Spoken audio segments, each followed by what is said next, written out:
ജുവിൻ മരിച്ചിട്ടില്ല, അവൻ ഇനിയും ജീവിക്കും. തൃശൂർ ആളൂരിൽ പോലീസ് വാഹനം ഇടിച്ചുണ്ടായ അപകടത്തിൽ മസ്തിഷ്ക മരണം സംഭവിച്ച ജുവിന്റെ അവയവങ്ങൾ ദാനം ചെയ്തു.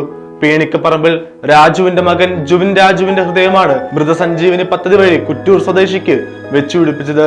അതേസമയം അപകടമുണ്ടാക്കിയ പോലീസ് വാഹനത്തിലെ ഡ്രൈവർക്കെതിരെ നരഹത്യക്ക് കേസെടുത്തു. കഴിഞ്ഞ ദിവസമാണ് ഇരിങ്ങാലക്കുട ആളൂരിൽ വെച്ച് ജുവിനും സുഹൃത്ത് അനന്തകൃഷ്ണനും സഞ്ചരിച്ചിരുന്ന വാഹനത്തിൽ പോലീസ് വാഹനം വന്നിടിച്ചത്. ഗുരുതരമായി പരിക്കേറ്റ ചികിത്സയിലായിരുന്ന ജുവിന് ഡോക്ടർമാർ മസ്തിഷ്ക മരണം സ്ഥിരീകരിക്കുകയായിരുന്നു.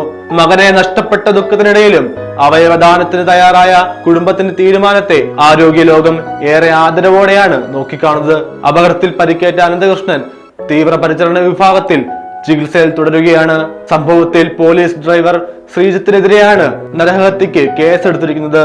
കേസ് അന്വേഷണം കർശനമാക്കണമെന്നും കുറ്റക്കാർക്കെതിരെ നടപടിയെടുക്കണമെന്നും ആവശ്യപ്പെട്ട് തോമസ് ഉണ്ണിയാടൻ MLA ആഭ്യന്തരമന്ത്രി രമേശ് ചെന്നിത്തലയ്ക്ക് നിവേദനം നൽകി.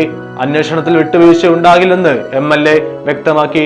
ജുവിന്റെ കുടുംബത്തിന് അർഹമായ നഷ്ടപരിഹാരവും പരിക്കേറ്റ അനന്തകൃഷ്ണന് അടിയന്തര ചികിത്സാ സഹായവും ലഭ്യമാക്കാൻ നടപടി സ്വീകരിച്ചതായും തോമസ് ഉണ്ണിയാടൻ അറിയിച്ചു. News desk, Kottarakkara media.